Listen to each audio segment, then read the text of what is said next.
श्री शिवाय नमस्तुभ्यम. श्री स्वामी समर्थ. भक्तो नमस्कार.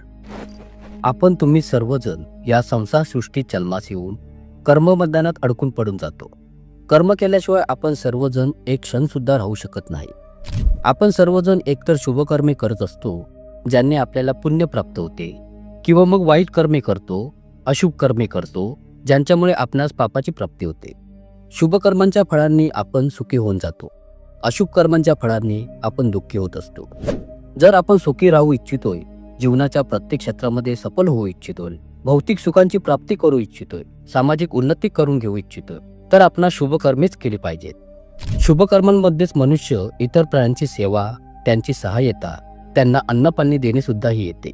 जसे की गौमातेचे गायीची सेवा करणे, माकडास चणे अथवा केळी खाऊ घालणे, माशांना पिठाचे गोळे खाऊ घालणे, मुंग्यांना साखरपीठ खाऊ घालणे, त्यांना गोड खाऊ देणे, चिमण्यांना दाणे खाऊ घालणे, कोणत्या भुक्या तहानलेल्या जीव प्राणी मात्रास त्यांचे जेवण खाऊ देणे, पाणी आदी पाजणे, ही सर्व कार्ये शुभकर्मांच्या श्रेणीमध्ये गणली जातात. आणि यामध्येच कुत्र्यास चपाती भाकरी खाऊ घालणे, त्याला अन्नपाणी खायला देणे हे शुभकर्मामध्ये सर्वोत्तम मानले जाते. ज्या व्यक्ती दर दिवशी कुत्र्यास चपाती खाऊ घालतात त्यांच्या जीवनामध्ये काय बदल घडून येण्यास सुरुवात होऊन जाते, त्यांच्या जीवनामध्ये काय काय घटना घडून येण्यास सुरुवात होऊन जाते. कुत्र्यास चपाती भाकरी खाऊ घातल्याने कोणकोणत्या देवी देवतांचा आशीर्वाद त्यांना प्राप्त होतो आणि प्राणांत झाल्यावर त्या व्यक्तीस काय प्राप्त होते, याविषयीची माहिती आज या व्हिडिओच्या माध्यमातून मी तुम्हाला सांगण्याचा प्रयत्न करेन. परंतु तत्पूर्वी बघतो मी आपणास इथे हे आवर्जून सांगू इच्छितोय की हा विषय खूपच इन्फॉर्मेटिव्ह आहे. तुम्ही या व्हिडिओच्या अगदी शेवटपर्यंत माझ्यासोबत बनून राहा आणि या व्हिडिओच्या माहितीला अगदी बारकाईने समजून घ्या. माहिती स्किप करून ऐकू नका, कारण की असे केल्याने तुम्हाला या व्हिडिओमध्ये सांगण्यात येणारी माहिती पूर्णपणे समजून येणार नाही. त्यामुळे या माहितीला तुम्ही ध्यान देऊन ऐकणे जरुरीचे राहील. माहिती फारच सुंदर आहे. व्हिडिओतील माहिती जर तुम्हाला पसंत आली तर मला कमेंट्स करून कळवण्यास मात्र विसरू नका. आपले भक्तिक शक्ती चॅनल यापुढेही तुमच्या पसंतीनुसारच आपले काम सुरू ठेवेल याची मी तुम्हाला खात्री देतो. तर पहा बघतो, बोलले जाते की कुत्रा हा खूपच इमानदार प्रामाणिक प्राणी आहे. तो आपल्या मालकासाठी आपला जीव सुद्धा देऊ शकतो. कुत्रा भगवान श्री भैरव देवांचे वाहन सवारी आहे. तशी तर भगवान भैरव देवांची बरीचशी रूपे आहेत. त्यांमध्ये काळभैरव आणि बटुक भैरव खूपच पूजनीय आहेत. काळभैरव भगवान श्री शिवशंकरांचे साक्षात अवतार मानले जातात आणि भैरव देव माता आदिशक्तीच्या सदैव सेवेमध्ये तिच्या रक्षणामध्ये तत्पर राहतात. जर आपण कुत्र्यास चपाती भरू खाऊ घालतो तर भैरव देवांची प्रसन्नता आपणास प्राप्त होते आणि भैरव देव नकारात्मक शक्तींचे विध्वंसक आहेत, त्यांना नष्ट करतात. आपल्या घरातील सर्व निगेटिव्ह पॉवर, वाईट नकारात्मक शक्ती याने समूळ नष्ट होऊन जातात किंवा मग आपल्या घरातून बाहेर निघून जातात. जेव्हा आपण कुत्र्यास चपाती भाकरी खाऊ घालतो तेव्हा भैरव देवांच्या प्रसन्न होण्यामुळे भगवान शिवशंकर सुद्धा अतिप्रसन्न होतात. तसेच आपणास भगवान शंकरांची कृपा प्राप्त होते.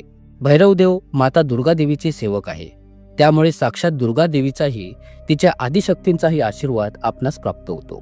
आणि दुर्गा देवीच्या प्रसन्न होण्यामुळे श्री हनुमान महाराजही आपणास सुरक्षा प्रदान करू लागतात आणि तेही खुश होतात. त्यानंतर श्री हनुमान महाराज हे भगवान श्री रामांचे सेवक आहे, तर त्यामुळे साक्षात प्रभू श्री रामांची कृपा आपणास प्राप्त होते. बघतो अशा प्रकारे आपण पाहतोच की कुत्र्यास दररोज चपाती भरवल्याने, कुत्र्याच्या आत्म्याची तृप्ती झाल्याने आपणास पुण्य फळाची प्राप्ती होते, ज्यामुळे आपली बिघडी कामे बनू लागतात, घरामध्ये बरकत येते, आपल्या आर्थिक समस्याही दूर होऊ लागतात, घरातून आजारपण बाहेर निघून जातात, आपल्या कार्यांमध्ये येणाऱ्या विघ्नबाधा समाप्त होऊ लागतात, आपले भौतिक जीवन सुखमय होऊ लागते. कारण की बघतो एका आत्म्याची निघालेली दुवा आपल्यावरील हजारो विघ्नबाधांना समाप्त करण्यासाठी सक्षम असते.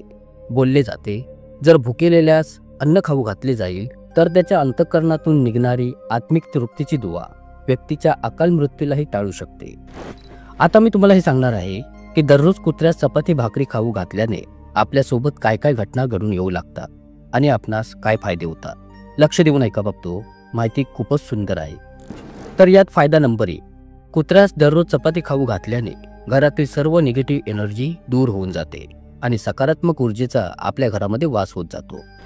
नंबर 2, चपातीला सरसो म्हणजेच राईच्या तेलाने लेप लावून आणि त्यावर थोडासा गूळ ठेवून शनिवारच्या दिवशी काळ्या कुत्र्यास खाऊ घातल्याने व्यक्तीचे सर्व क्रूर ग्रह राहू, केतू, शनी, मंगळ इत्यादींचा नकारात्मक प्रभाव नष्ट होऊन जातो. नंबर 3, आर्थिक विकास होतो आणि कर्जातून मुक्तीही मिळून जाते. रोज कुठून ना कुठून पैसे येऊ लागतात. नंबर 4, भगवान शिवशंकर, काळभैरव, माता दुर्गादेवी, श्री हनुमान महाराज आणि प्रभू श्रीरामांची कृपा त्या व्यक्तीस प्राप्त होते. तिच्या भौतिक उन्नतीसोबतच आध्यात्मिक उन्नती स्वयं होऊ लागते.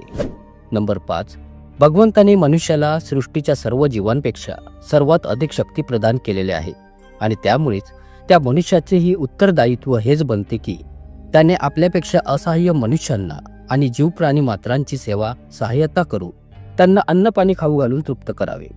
असे केल्याने भगवंताचा आदेशही पाळला जातो, ज्यामुळे अशा व्यक्तीस स्वर्ग अथवा वैकुंठ धामाची प्राप्ती होते. बघतो, दान धर्म करण्याचे आपल्या शास्त्रांमध्ये विधान आहे. आपण जे काही कमवतो त्यापैकी दशांश हिस्सा म्हणजेच 10% भाग दान करण्याचे विधान आहे. आणि जर आपण या आदेशाची पाळणूक करतो तर आपल्यासोबत दैविक शक्तींची कृपाही प्राप्त होण्यास सुरुवात होते.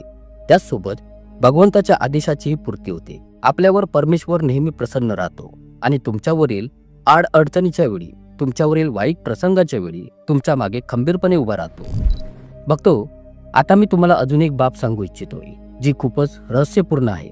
यास खूपच ध्यान देऊ नका. जो व्यक्ती पूजापाठ करत नाही, भगवंताचे स्मरण करत नाही, त्याच्याजवळ वेळ नाही, खूपच व्यस्त जीवनचर्या त्याची असेल, त्या कारणामुळे तो भगवंताच्या पूजेसाठी आपला वेळ देऊ शकत नाही, तर काही हरकत नाही.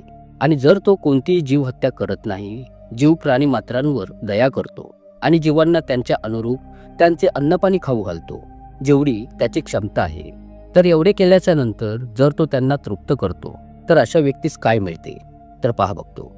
आता जसे की मुंग्या आहेत, मुंग्यांना पिठाच्या गोळ्या, साखर खाऊ घालतो. पाण्यातील माशांना पिठाच्या गोळ्या खायला घालतो. गाय, कुत्रा, माकड इत्यादींना त्यांचे अन्न खायला घालून त्यांच्या आत्म्याला जेव्हा तृप्त केली जाते तर असे करणाऱ्या व्यक्तीला अक्षय पुण्याची प्राप्ती होते. त्याचसोबत अशा व्यक्तीस मग नंतर पूजापाठ करण्याची काही आवश्यकता नाही. जेव्हा भगवंत इच्छेल तेव्हा त्याला अशा गुरुची प्राप्ती होऊन जाईल जो की तत्वदर्शी असेल आणि ब्रह्मनिष्ठ असेल. आणि असा गुरु भगवंताच्या कृपेनेच मिळत असतो बघतो. आणि जेव्हा अशा गुरुची प्राप्ती होते तर तो व्यक्ती पुन्हा आध्यात्मिक साधनेच्या मार्गात येतो आणि हळूहळू मोक्षाला प्राप्त करतो, स्वर्गाला प्राप्त करतो, जे की मनुष्य जीवनाचे अंतिम लक्ष्य आहे. आणि हे त्रिकालबाधित सत्य आहे बघतो. आपल्या शास्त्रांमध्ये मनुष्यासाठी 4 पुरुषार्थ सांगण्यात आलेले आहे. त्यापैकी पहिला पुरुषार्थ आहे धर्म. तर हे धर्म कार्य आपण करत आहोत जे मी तुम्हाला सांगत आहे. तर हे सर्व काही धार्मिक कार्यांच्या अंतर्गत येते. तर पुढे धर्म, अर्थ. धर्म केल्यानेच आपणास पुढे जाऊन अर्थाची प्राप्ती होते, म्हणजेच धनाची, संपत्तीची प्राप्ती होते. आणि जेव्हा अर्थाचा सदुपयोग केला जातो तेव्हा त्या व्यक्तीस सुखाची प्राप्ती होते, अर्थात कामची प्राप्ती होते. आणि जेव्हा कामची प्राप्ती होते, न्यायपूर्वक धन कमवले गेलेले आहे, धर्माद्वारे कमवले गेले आहे, धर्माच्या मार्गावर चालून कमवले गेले आहे, तर मग अशा व्यक्तीस भगवंताची शाश्वत कृपा प्राप्त होते. आणि भगवंताच्या कृपेने त्याला ब्रह्मनिष्ठ आणि तत्वदर्शी संत भेटतात, गुरु लागतात, जे त्याला आध्यात्मिक मार्गावर घेऊन जाण्यास सक्षम असतात. त्या व्यक्तीस आध्यात्मिक मार्ग व साधना देतात, ज्यावर पुढे जाऊन तो व्यक्ती आपल्या अंतिम लक्ष्याची प्राप्ती करतो.